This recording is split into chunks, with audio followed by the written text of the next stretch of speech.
Hey, good afternoon, all you folks on Facebook. It appears to be working today. Sorry about last night. I don't know what happened. Facebook was just not having it. So, yeah, stuff went off the rails. And now, greetings to everyone over on YouTube. How are you? Good to see you again.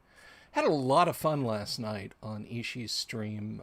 We talked about just swapping war stories, just talking about silly things that went on at gaming tables over the years. And I, of course, told the infamous arrow through Rob's barbarian's head story, which I love to tell. Love you to pieces, Rob. Glad you got shot through the head that day. Even though I wasn't the one who planned to do it. But go watch the stream. I linked it down in Facebook, or you can find it here on YouTube if you're over on YouTube. But yeah, good stuff. And other people shared their stories, and a lot of fun was had. But speaking of war games, I thought today, since painting doesn't seem to quite draw the same audience, and I'm not really teaching you guys about painting that much, I decided today, since I did a painting live stream on Tuesday, I thought today we'd do kind of a deep dive into rules again. I think there is a misconception, particularly among those who started D&D in later years, that D&D was originally chainmail, that D&D was a direct outgrowth of chainmail. And you could make the argument that it was, but more accurately, it was not. D&D was not an outgrowth of chainmail. D&D was created as a search for something different from chainmail. It was meant to scratch an itch that was not being scratched by chainmail. When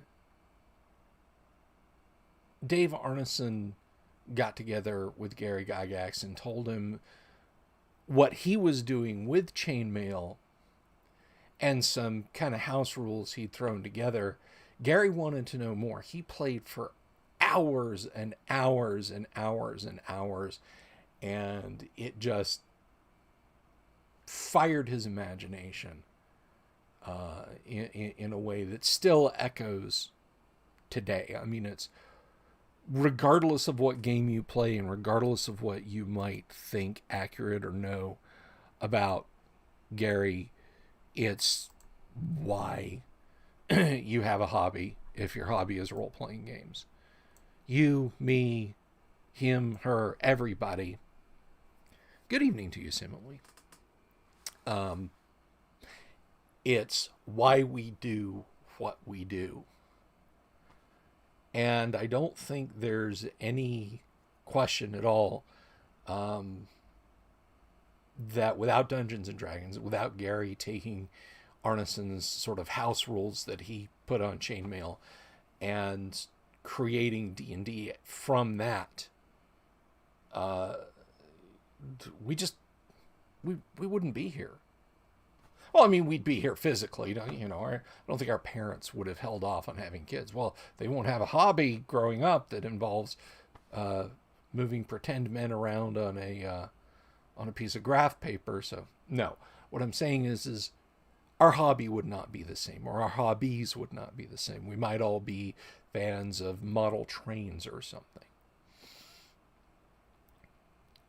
But you might ask, or you might say, well, I mean, isn't there, what you just said Dave Arneson expanded on chainmail, and yes, he did. But when Gary codified D&D, even though he even referenced in D&D that you could use the chainmail combat system, he was going for something completely other. So I thought today we could take a deep dive into the fantasy supplement of chainmail and roll up our sleeves and look at it, what it is, how it functions, and how that spun off into the creation of Dungeons and Dragons. So let's go ahead and do that today. And I'm going to show you guys here. This is my copy of Chainmail, my last remaining copy of Chainmail. I bought this one for not too much money. I believe I purchased this online. And I think I paid $25 or $30 for it. It was not terribly expensive at the time in the early 2000s. But later in the late early 2000s, at a gaming convention, strictly wargaming convention, there was a fellow who had a long box of various rules, and he had 5 shrink-wrapped copies of Chainmail for $10 a piece. And he said, if you buy them all, I'll let you have them for $7 a piece. So $35, I bought probably the last shrink-wrapped copies of Chainmail with the silver cover and comb binding on them. And I sold them off over the years. Because I just need the one copy. I'm not a hoarder or anything like that. I'm not the, one to display, one to sell, X number to keep. I just knew they would make other people happier. In fact, in 2008, I think it was, there was a tabletop gaming convention held in Iraq, in the Green Zone. And I packed one of those shrink-wrapped copies in the box of donations that we sent. We sent snacks and all sorts of things that soldiers need and that you'd like to have at a gaming convention. And I stuck a shrink-wrapped copy of Chainmail in there just cause.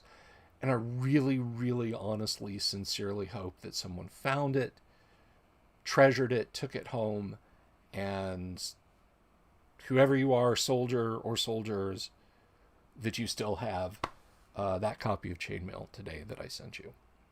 But this is my remaining copy, the original copy that I purchased when I first got into original D&D, because I thought you absolutely needed it. Now, original Dungeons and Dragons states that you need a copy of Chainmail to conduct combat. But it also recommends an alternative combat system using a 20-sided die and a chart listed in original Dungeons and Dragons. But the assumption was that you would have Chainmail, Rules for Medieval Miniatures by Gary Gygax and Jeff Perrin. This is typical of war games of the day, of all game, really of all games that involve dice of the day, in that when it says die or dice, it's simply referring to 2d6. Remember that in original D&D, 6-sided dice were used for everything, for weapon damage, for hit dice for monsters and men, and so on and etc. Rare, in the case of percentile dice and some tables, were D10s and D12s used. It really wasn't until Supplement 1 Greyhawk was released that weapons damage variations came into being. And then you had a need for different sided dice. Hello to Chris. Hello to Paul. Good to see you all. So the idea was that if you didn't have these strange dice that looked like a golf ball or a pyramid or a slightly cruder golf ball or a diamond, was that you would just have 2d6. And you could simply go with Chainmail. Again, Chainmail was the primary combat system for D&D. The alternative used the D20. Now, when I play original D&D, I use the alternative. Just, I don't like having yet another book out on the table. But if you want to experience the D&D and use Chainmail, yes, you absolutely can use the combat system. So let's dip into that history a little bit, and we can take a look at that. Now, someone had said, I'll put that back for the moment. Early on, before I got my own copy of Chainmail, well, yes, there's a fantasy supplement in Chainmail, but it's only like a page. It's just like a page. And that's decidedly not true. Chainmail, pick this up here. As you can see, the rule book is not that thick. You know, it's just a few pages. And this is originally perfect bound, by the way, not comb bound. Chainmail is 44 pages long.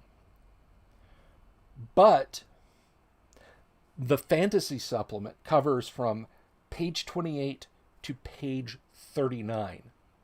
So there's 11 pages. So a third of this book is dedicated to fantasy. And so let's start.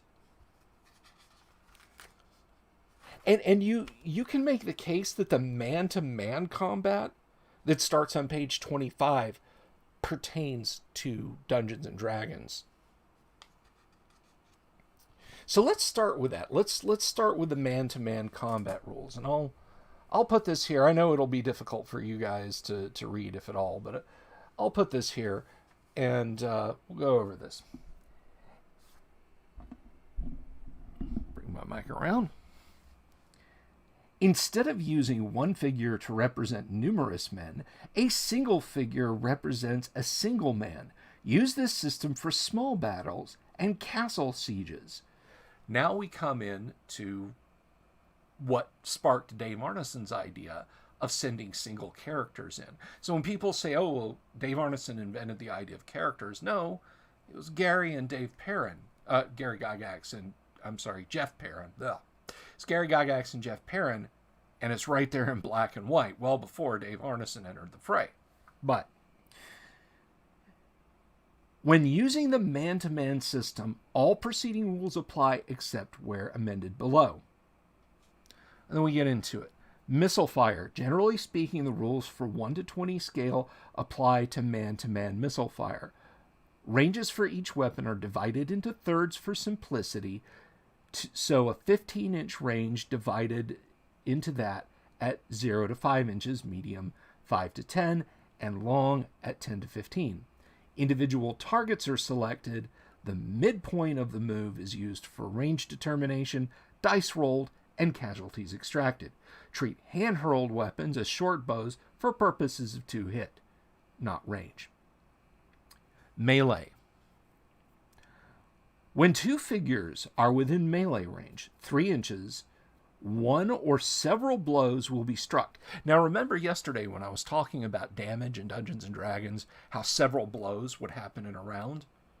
Right there's the core of that concept. The order of striking depends on several factors. The man striking the first blow receives a return blow only if he fails to kill his opponent. First round. First blow is struck by the attacker unless the defender has a weapon which is 2 classes higher, or the defender is fighting from above, castle wall, rampart, etc. Second round and thereafter.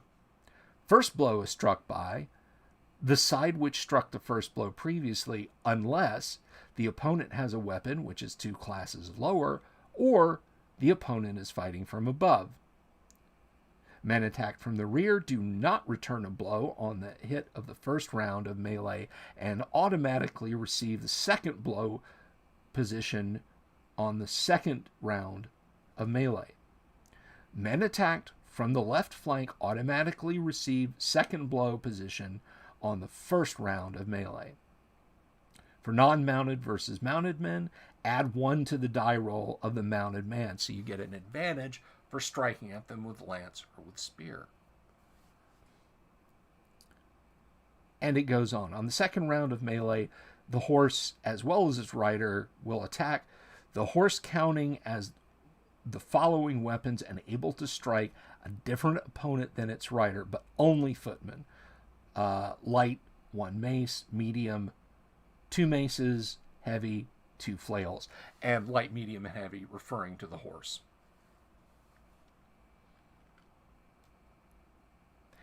For any man attacking from the rear in melee, after accepting all pass-through and split fire, add 1 to the die roll of the attacker and give the defender no counterattack. Pretty brutal. And it goes on like that. It explains the man-to-man combat system. And there was some discussion yesterday. I'm glad I decided to do this, because this actually dovetails nicely into what we were talking about yesterday, the breakdown of rounds. It is broke down even more granularly, and it is incumbent on whether you were struck from the right or the left, obviously the rear. So if you really want a super granular breakdown of AD&D, man-to-man combat. Now that's the order, or man-to-man combat in Chainmail. That's the order of events.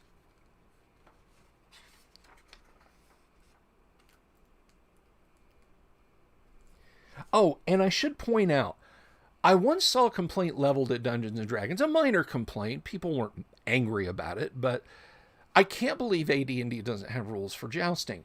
Back in the day, if you could get your hands on a copy of Chainmail, which up until a point you could send away, I would say up until the early 1980s, you could send away to TSR for Chainmail still.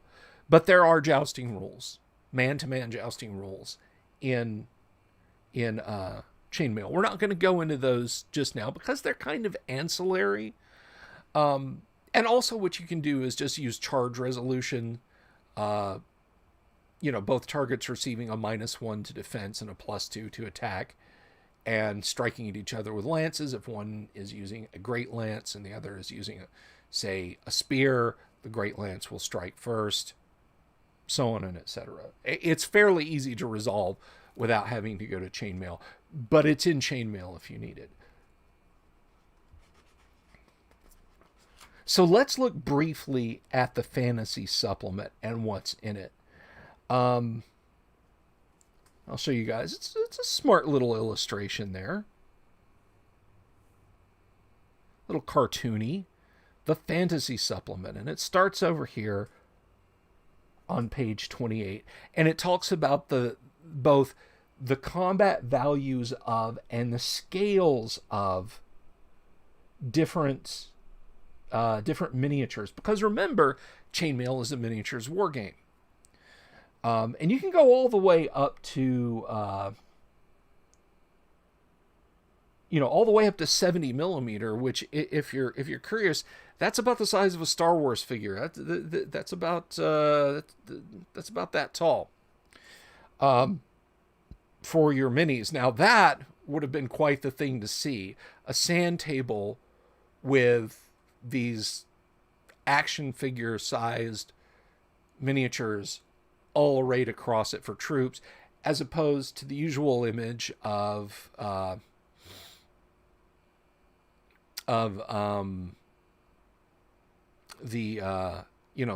tiny 25 or 28 millimeter. Cerulean says, on the Chainmail cover, you can see Dungeon Delver's Wizard. Yes, that is Grimorley. And that tells how late you could get Chainmail. There is Grimorley the Wizard, the TSR mascot that was introduced in the late 70s. So this is a printing from later times. This is not a very early printing. The earliest of printings are not even printed by TSR. They are printed and published by Guidon Games, which was the company that Gary Gygax published. Gary Gygax and Don Kay published their war games through before they were briefly Gygax and K, and then as they added more folks, became Tactical Studies Rules, which is this Tactical Studies Rules or is this just TSR? So it just says TSR Rules on the front. So it's fairly late. Chris says, I always thought the jousting rules were really cool. Just wish I had an opportunity to use them in a campaign, having the PCs attend a turn. Well, if you're the DM, do it. You know, if the characters are out of the dungeon, maybe your random encounter rolled up in a hex is a town. Dismiss with a small town or village and say that it's a fair. And the characters can tilt at the lists if they want. But it goes on and it describes various morale ratings for different classes. Now, interesting, or for fantastic characters. Interestingly, the first thing listed is halflings, and that's how you know this is a very new, comparatively, copy of Chainmail. It doesn't note them as hobbits; it notes them as halflings. They had gotten the word from the Tolkien estate to stop. It specifies millimeters. Does that mean it's not grid-based? No, it's not grid-based. This was all done on sand tables. See, what you would have in your gaming room is you would have a large table with a raised edge around it, and you'd fill it with sand, and you would wet that sand, and you'd compact it into hill shapes and valleys and ruts and so on by hand. You might stick some model railroad trees to represent forest and put some gray painted cubes of cardboard or polystyrene packing around for castles. So it was not grid-based at all. When you had to determine ranges, you'd break out, you'd get your cloth tape measure or your folding ruler. If you've ever seen one of those, the wooden rulers that fold over, you'd break one of those out to determine your range in inches. But yeah, to go back to halflings have no point value. You could potentially take an infinite number of halflings and not impact a point value cap, just so long as you had models for them all. And by the way, as the folks in Lake Geneva were gaming primarily with 25 millimeter historicals, I am told for halflings, they actually used a set of Airfix plastic miniatures of Robin Hood, but done in 172 scale. So they were shorter and stouter than the 25 millimeter. 172 is like 21 millimeter or something like that. And they all had bows or staves or what have you. So those were their halfling warriors. And then we have dwarves. Now, interestingly enough, a lot of people think AD&D was the advent of the gnome in D&D, because he doesn't show up in basic Dungeons and Dragons, and he doesn't show up in any of the versions, and not as a playable character in OD&D, but right here, dwarves and gnomes, and they do have a point value of 2. And they're given stats, not just point values. Halflings. These little chaps have a small place in the wargame, but you may want them, or have little place. One more time. These little chaps have small place in the wargame, but you may want them for recreation of certain battles. Wink, wink. Remember that they are able to blend into the background and make excellent scouts. They can fire a stone as far as an archer shoots, and because of their well-known accuracy, for every 2 halflings firing, count 3 on the missile fire table. There you get a +1 for missile weapons for halflings. Sprites and Pixies. These are also small creatures who have the power to become invisible and remain so in battle. When sprites attack, they suffer no casualties during the first round of melee. Thereafter, surprise wears off, and the defenders are able to note the minor shadows and air distortions caused by the sprites. Sprites can fly for 3 turns maximum before landing. So there's a lot of fantasy stuff in here. Now, on the next page, we get into characters, heroes and anti-heroes. Included in this class are certain well-known knights, leaders of army contingents, and similar men. They have the fighting ability of 4 figures, class being dependent on arms and equipment, the hero types themselves, who can range from light foot to heavy horse. Heroes and anti-heroes need never check morale, and they add 1 to the dice of their unit whatever unit they are with. They are the last figure in a unit that will be killed by regular missile fire or melee, but they may be attacked individually by enemy troops of like type, such as other anti-heroes or creatures shown on the fantasy combat table.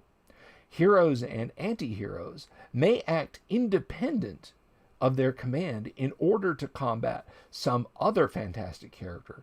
When meleeed by regular troops and combat takes place on the non-fantasy combat tables, 4 simultaneous kills must be scored against heroes or anti-heroes to eliminate them.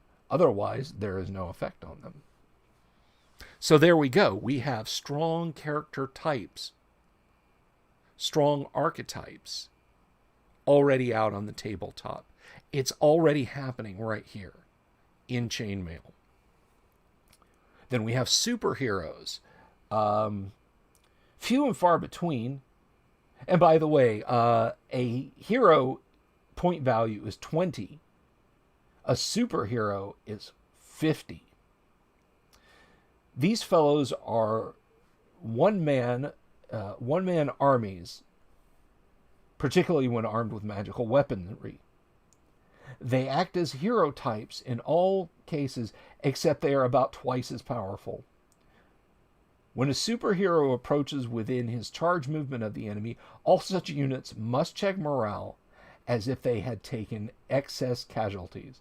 A superhero armed with a bow shoots a dragon passing within range overhead out of the air and kills it if the 2 dice roll of 6 or better, 7 or better without an enhanced arrow. 7 or better with an enhanced arrow.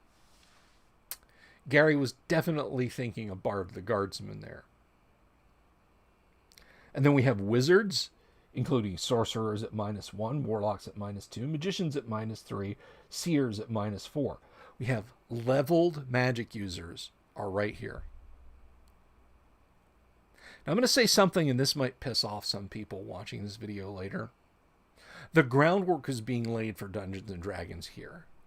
For people who insist that Dave Arneson invented Dungeons and Dragons and Gary stole it from him, they are willfully ignorant of fact. Right here in black and white, Gary has leveled character classes, bonuses, and so on. Arneson added a few details, but Gary has it right here. And he's got a supplement for he's got a section of the rules for having just one figure moving around. Arneson added a way for the characters to become even more powerful and put them through underground caves. I'm not taking anything away from that accomplishment, but I'm just saying, anyone who tries to denigrate Gary's contribution to role-playing games and says that, oh, he just stole it all from Dave Arneson, needs to clean out their headgear, because it is a lie. And then wizards can throw 2 types of missiles, a fireball or a lightning bolt.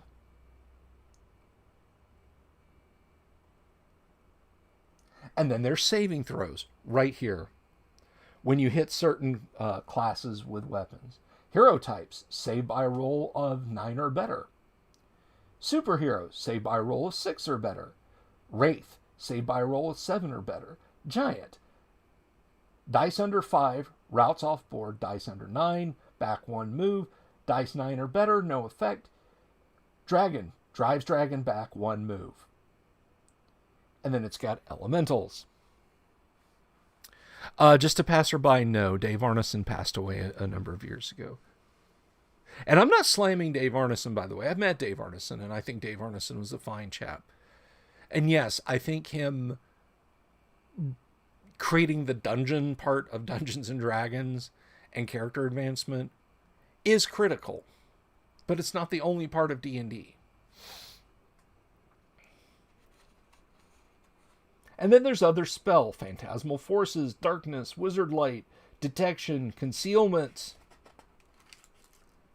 conjuration of an elemental, moving terrain, protection from evil, levitate, slowness, haste, polymorph, confusion, hallucinatory terrain, cloud kill, anti-magic shell. There's a spell complexity table, optional chances that you might blow casting a spell,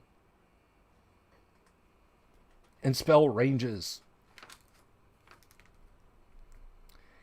And we have a monster manual following that. Lycanthropes, trolls, giants, dragons, treants, not ents, treants, rocks, not rocks like boulders, but although those do show up in later D&D, but a rock is a giant bird. Elementals, basilisks, chimerae, giant spiders, giant wolves, and wights. And I'm sure I'm probably just skimming over and missing things. And then here's this, I think that's Greg Bell illustration down here of a knight charging a dragon.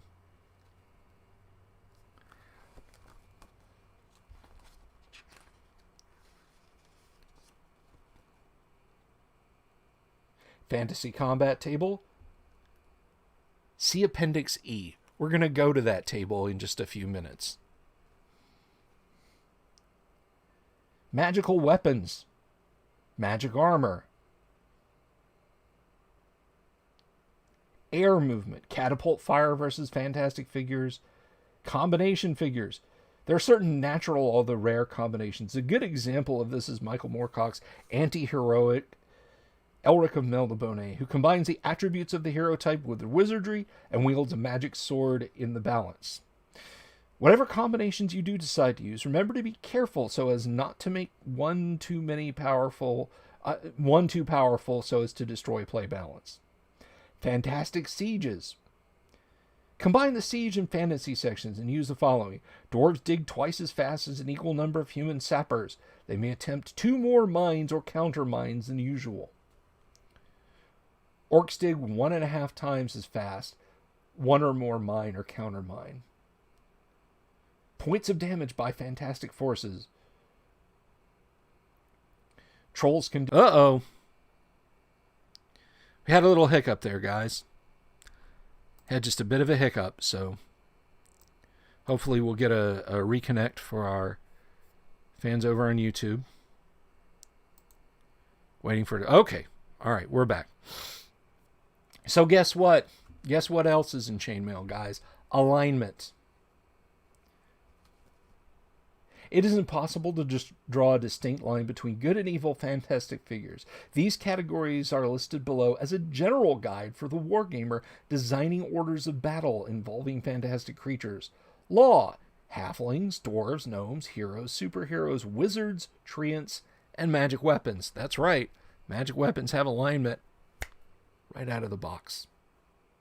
Neutral: sprites, pixies, elves, fairies, lycanthropes, giants, rocks, elementals, and chimerae. That's right, a chimera was a neutral creature in Chainmail. And finally, chaos. goblins, kobolds, orcs, anti-heroes, wizards also, wraiths, wights, lycanthropes, ogres, trolls, giants, dragons, and basilisks.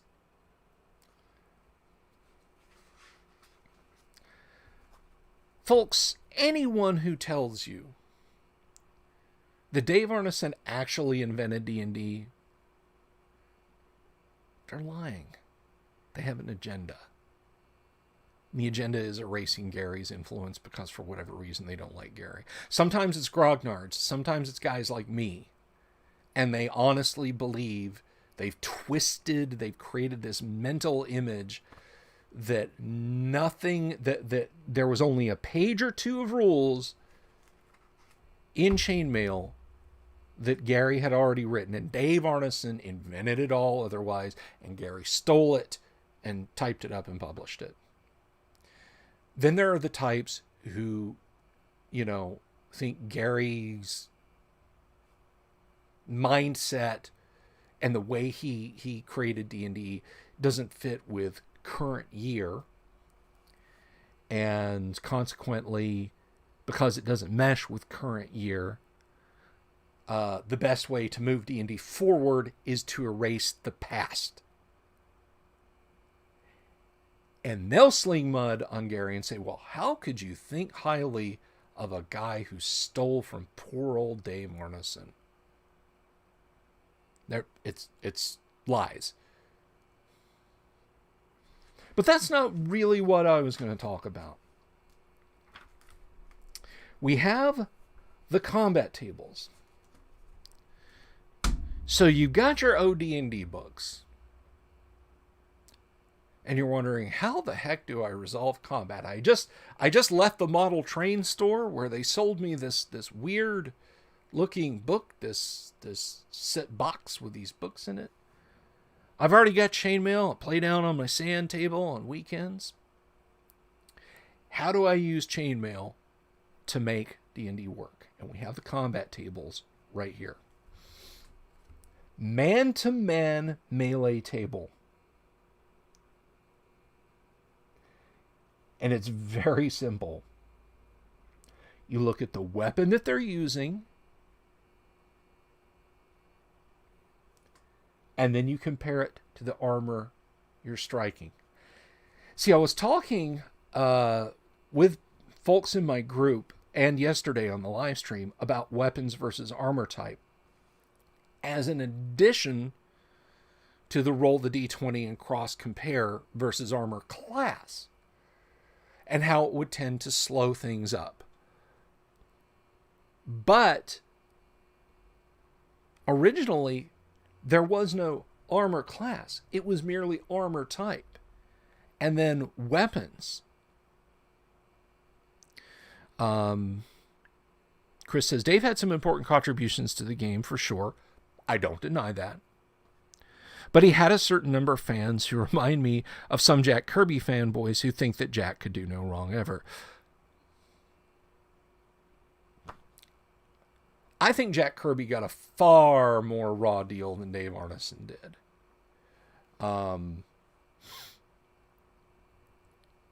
But you probably, my comic knowledge is probably not as good as yours, Chris, so I'll take your word on that. Oh, hello, Andy Taylor. Dave Arneson left us in 2009. Yes. I'm just glad I got to meet the man. And I did get his autograph on the D&D books that he contributed to. The OD&D rule set, which Gary himself acknowledged that Dave's input on OD&D was fundamental, was foundational. So on the core 3 original D&D books, I have Gary's autograph, and I'm very happy about that. So man-to-man melee table. This is how you resolved combat in original D&D back in the day. And there's also a jousting matrix, by the way. I was saying that there's a so if you did want to tilt at the lists with a character, there's a table on how to do it. It's not particularly simple. It doesn't flow well. Like I said, just use charging if you're doing it in AD&D. If you want to use this, well, I'll talk about the availability of this later. So let's consider the hero with a two-handed sword rolling 2 dice and attacking someone with chainmail and shield. Well, we look down the chart at two-handed sword and we go with chainmail and shield. That is a 5 or better on 2 6-sided dice. Now note, I said that was a hero. So if we look at the fantasy reference table,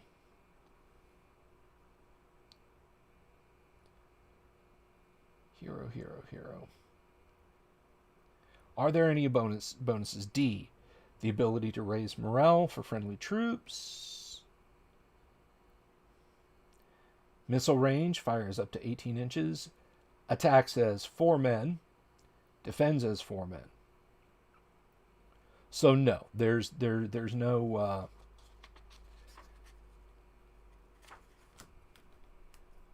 there's none of that. But now we have the fantasy combat table for dealing with things other. Whoops, sorry, I'm gonna try and show that. I know it's sideways, but bear with me. Fantasy combat table, and this is for dealing with things other than your standard men and using 2d6. A dragon attacking a dragon, you need to roll an 8+ for the attacking dragon to injure the defending dragon.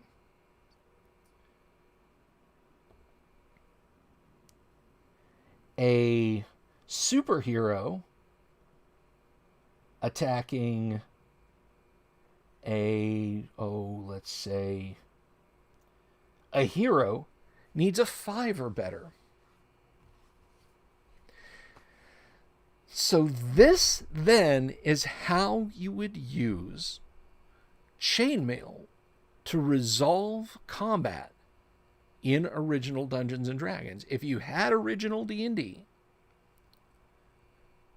and you didn't have any of those funky dice, you could simply flip to the back of chainmail and consult the tables. And here, basically it explains how to use this table. Roll 2 dice. Score under the total roll means no effect. Score equal to total means defender must fall back 1 move. That is, they must move back their normal move. They're driven back. Score over the total shown indicates that the defender is killed.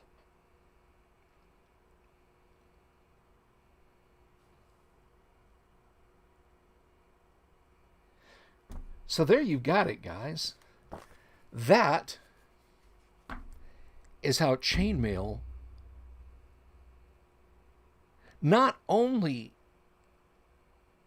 was instrumental to the creation of Dungeons & Dragons, but how you use it to play original Dungeons & Dragons. And you might wonder, well, what's that got to do with the price of tea? This thing, it's $40, $50, $60, $70 on eBay, more. Well, first of all, let's check eBay. Let's say you want this. No, I'm not going to sign in.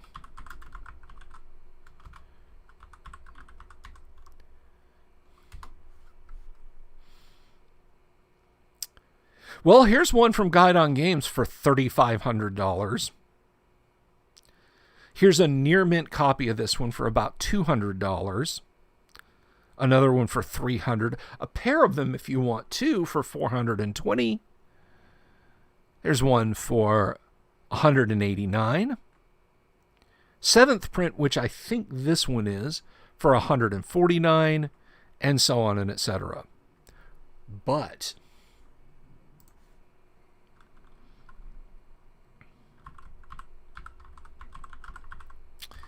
if we trip over here,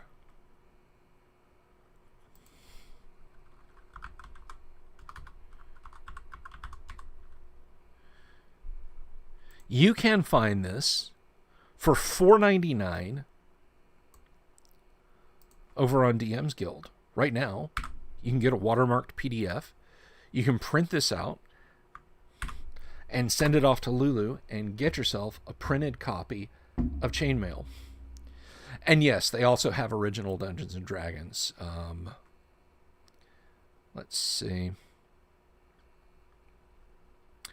Edition, original, product type.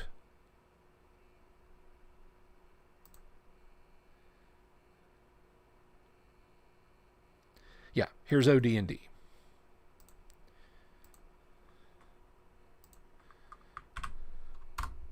So there you go. As much as I don't want you to give money to Wizards of the Coast, if you want to play original D&D and you want to use the Chainmail supplement rather than using the OD&D alternate combat matrix that uses that funky 20-sided die, you just want to use 2d6, $4.99 and $9.99. And you can send those off and get them printed up nicely and just have a grand old time.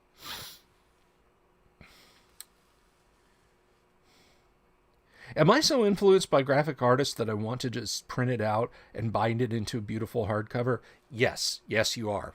I would recommend getting a nice piece of original D&D art, perhaps something by Tracy Lesh, and sending that as the cover, and Chainmail and the OD&D booklets, order them as you think they should be. I would put Chainmail in the back, or maybe after Men and Magic, before Monsters and Treasures, all as one PDF to Lulu, and have them print you a nice hardcover copy of it that you can open and lay flat on your gaming table. But that's it, guys. That is how you made Chainmail into your rule system for combat resolution for OD&D. And I'm sure there's some people who might have looked at things like the saving throw system in Chainmail. You know, saving throws created by Gary Gygax and Jeff Perrin, not Dave Arneson, and said, well, let's use these saving throws instead of the bigger, more complex chart.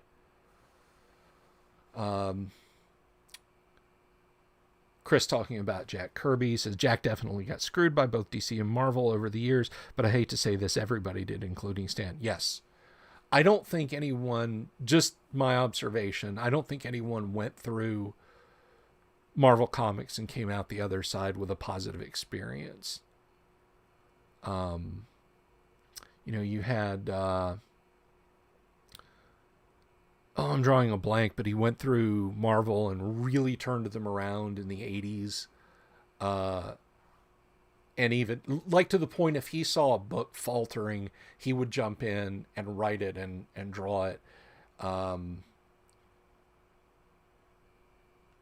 And because he wasn't a new man, he had very simple ideas as far as good versus evil. He got run out on a rail.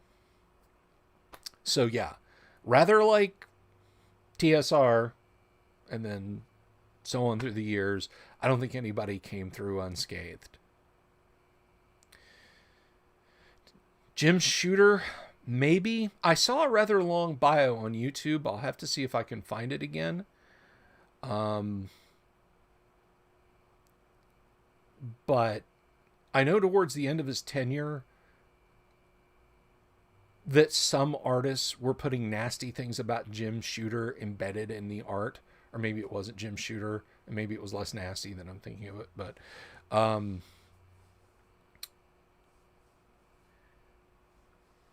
anyway, I hope that deep dive satisfies you guys. First of all, to kind of lift the scales from anyone's eyes who might think that D&D was an immediately collaborative thing, that Gary couldn't have done it on his own, that all of the core concepts were thought up by Dave Arneson, because they weren't. They were already here.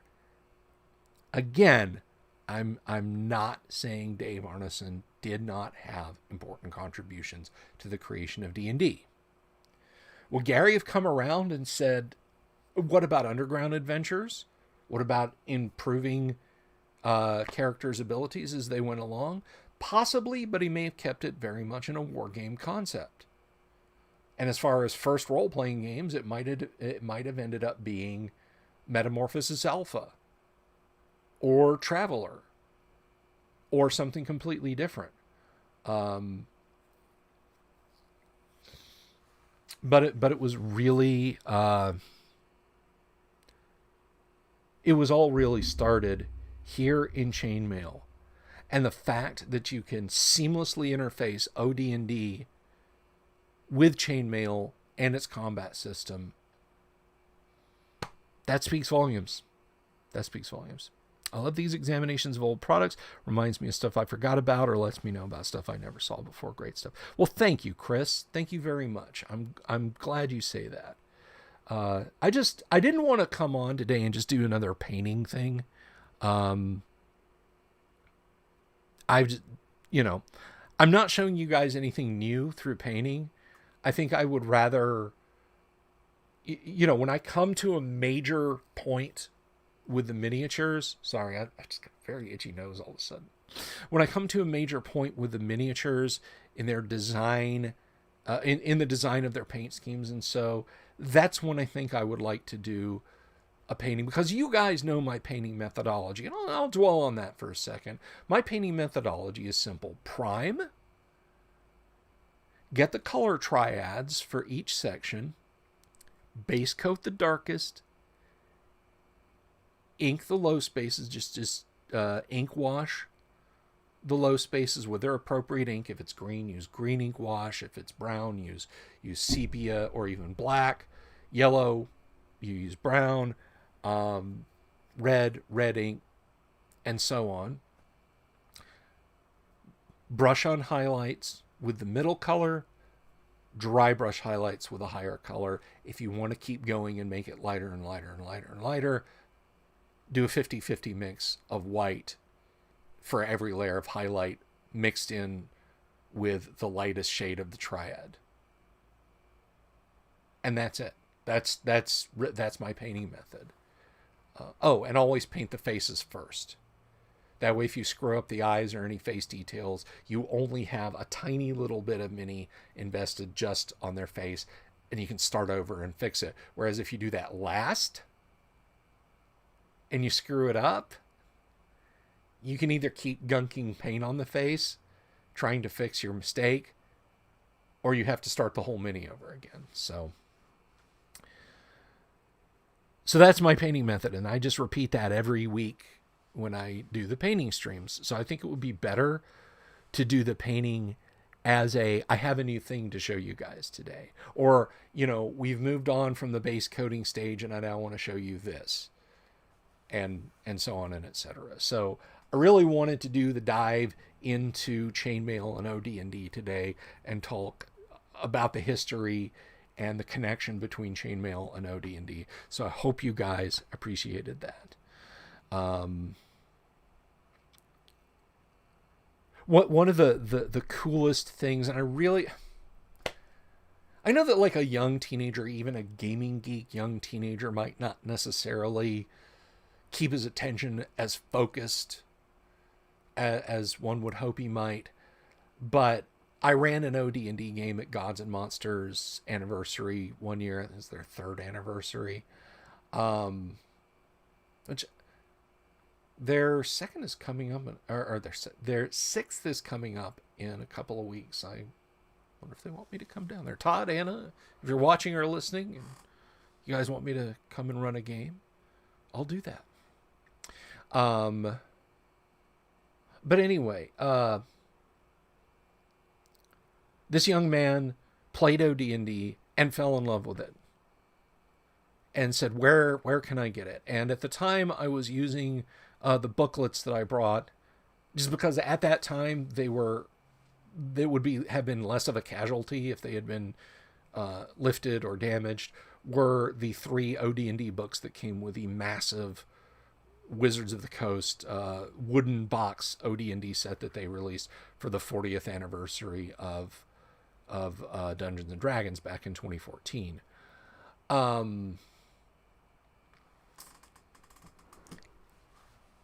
And I told him, you can go and you can buy the PDFs of it and print them out. And I talked about chainmail and that sort of thing. And he was really taken with it. With OD, I hope I made an OD&D player. I would rather he play AD&D, but original or AD&D versus the current offerings, either of those is good. I mean, once you have AD&D or original D&D and chainmail and swords and spells, which we can dive into next week, and supplements 1, 2, 3, and 4, and the strategic review articles and early Dragon magazine articles. Once you've got that stack of stuff on the table, you've really got AD&D. It's just scattered everywhere. And some of the rules don't necessarily mesh very well together. And there is some stuff that is not in AD&D. I wish the witch class had made it into AD&D. The original witch, as presented in OD&D, was interesting, or rather presented in Dragon magazine, was interesting because it was literally, well, I think it was a non-player character class, but if I'm wrong about that, I'll correct myself. Should we elect to come back around and discuss that. But I think the class was intended for women to play in D&D. Not that as a guy you couldn't play it. I think they offered, like, well, if a guy's gonna play it, call them a warlock and then make these appropriate changes. I just think as a player character class, the witch as presented is too powerful. As an NPC class, that's fine. If your characters are going to seek the services of a witch, if you go by the witch, Mother Gerd, I think is her name, in 3 Hearts and 3 Lions, or the witch that's in the King of Elfland's daughter, they should be powerful and they should be they should be careful. Or Baba Yaga, the characters should treat them with eminent respect. Eminent respect. So yeah, all that stuff was very interesting. And it was all available. So you could hit a point where you had all this information piled up and you would essentially be playing Advanced Dungeons and Dragons 0.5 edition. So Gary's streamlining things, and a lot of people think AD&D isn't streamlined, and I've striven to break that myth, to break people out of the mental image of AD&D being clunky or wonky or weird. Yes, there's some places where you just, gonna do one of those. But AD&D as written is not quote-unquote broken. Namely because of Rule 0. Well, the Rule 0 for AD&D is that it's your rule or it's your world, and don't let the rules dictate to you how your world should unfold, as long as you're generally conforming to the systems as written.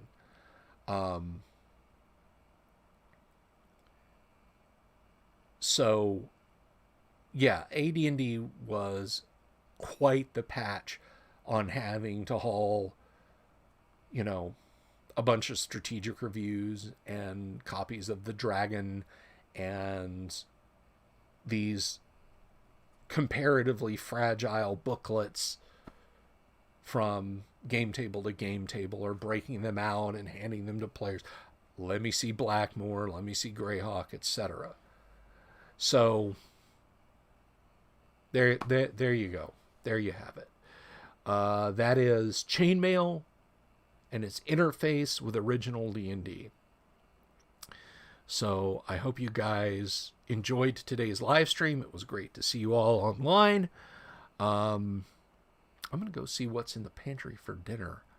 I'm going to cook dinner tonight. So probably going to whip up some roast chicken. Yes, I am.